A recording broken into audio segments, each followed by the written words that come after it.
The creature in the cave wasn't a monster. It was a man. Half lion, half human, his amber eyes locked onto Ethan with a pain that felt too real, too human. He wasn't born from some savage wilderness. He was created. "I just wanted to live long enough to say goodbye," he whispered, holding a photo of a little girl with the same eyes. But what happened next will shock even those who thought they'd seen everything. But first, let's go back to the beginning. Ethan crouched low, his breath curling in the cold like smoke from a dying fire, and studied the print more closely. It was still feline. 4 pads, a clear heel, but something about it felt off. The drag mark suggested a limp, but not a natural one. Not an injury from the wild.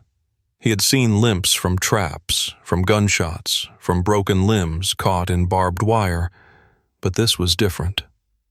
The stride was just a bit too long, the pressure uneven. It was as if the creature was relearning how to use its own body. He followed the trail in silence, snow crunching beneath his boots. The forest around him felt wrong, too quiet. No wind stirred the branches, no bird song, not even the faint rustle of deer moving through the underbrush. It was as if the whole forest had gone still, listening.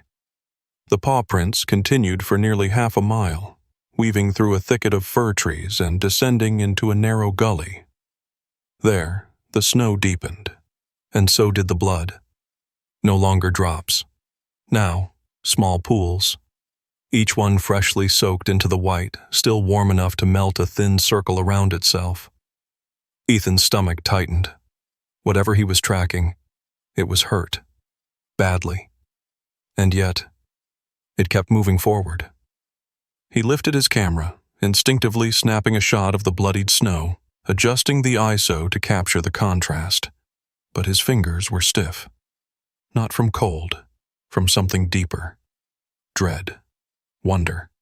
An impossible curiosity gnawing at the edges of his grief-heavy mind.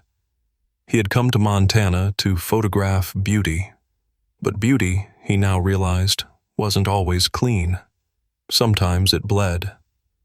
As he moved forward, he passed a broken branch, snapped clean in two. The bark stripped, shredded as if something had clawed at it in desperation. Not in aggression. In pain.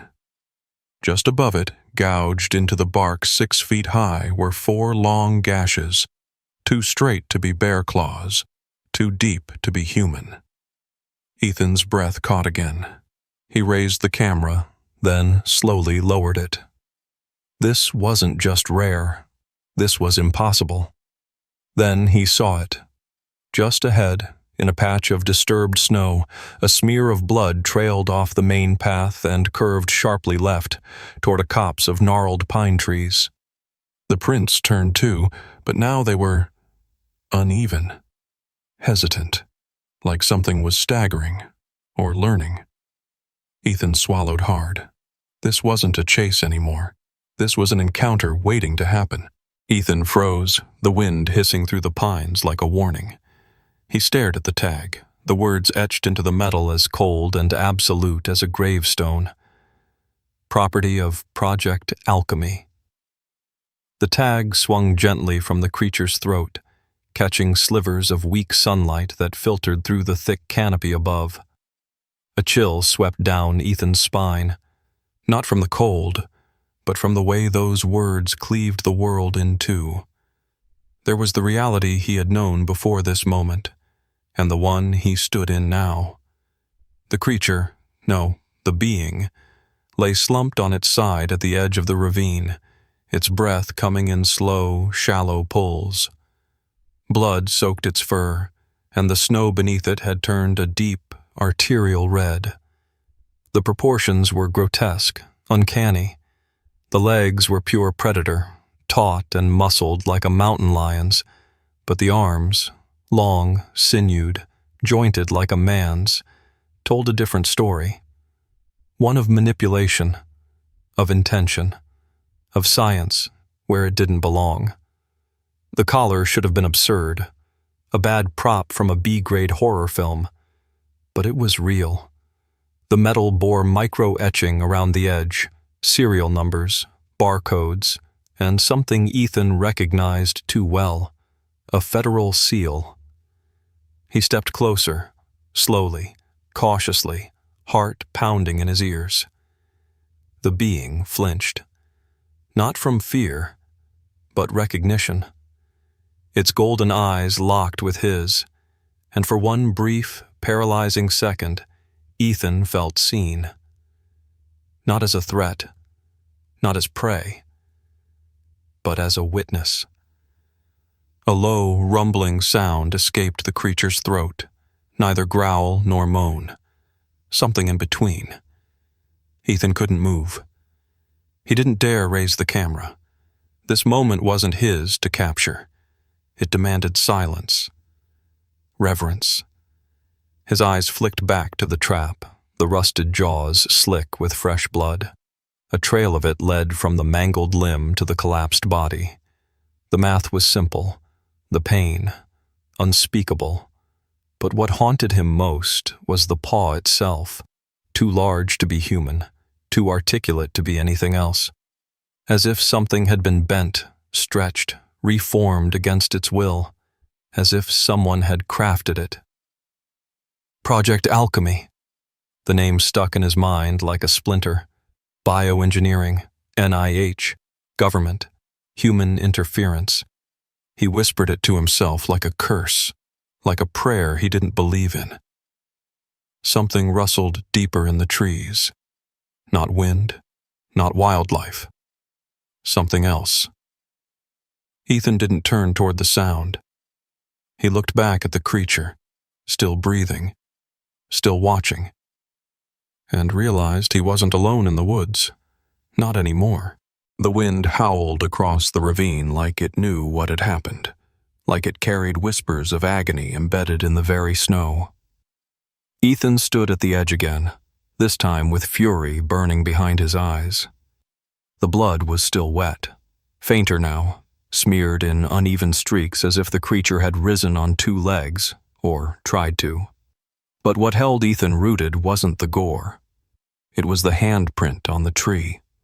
Clawed, deep, vertical, 7 feet off the ground. It wasn't the mark of a beast staggering to its feet. It was a message. Ethan stared at it, breathing hard. His camera hung at his side, useless.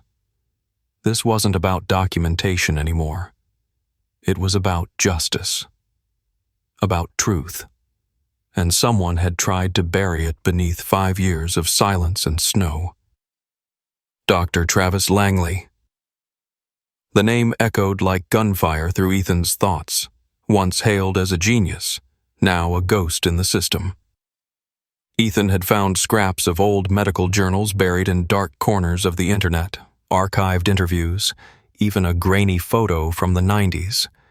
Langley smiling beside a sedated chimpanzee with a child's eyes. The articles spoke of hope, regenerating organs, halting cancer, reversing cell death. But behind that hope was hubris. One headline stuck with him. If God made mistakes, we'll fix them. Now, Ethan had seen what that kind of arrogance created. The first message had been a threat, brittle and cold. Delete it. Now. The second, a confession. I'm sorry. I never wanted this. It played on a loop in Ethan's mind like a sick lullaby. Langley wasn't just covering his tracks. He was haunted. And Ethan understood now why. This wasn't a monster in the woods. This was a man's body twisted into a cage with a mind still trapped inside. Someone had lived through that transformation, felt every bone snap, every organ rewire, every shred of identity dissolve into sinew and fur. And still, he escaped. Ethan's jaw clenched. It wasn't just experimentation, it was imprisonment. A violation not just of body, but of soul. The blood trail veered north, uphill now. The creature wasn't dying. It was adapting, healing, reclaiming something that had been stolen. And in that, Ethan saw not a horror, but a will to survive, to be. Whatever Langley had done, it hadn't destroyed the man beneath the claws. It had only awakened something ancient, something that remembered what freedom meant. And Ethan, alone in the cold, with nothing but rage and a camera, was the only one who had seen it. The cave wasn't deep, but it held the weight of a tomb.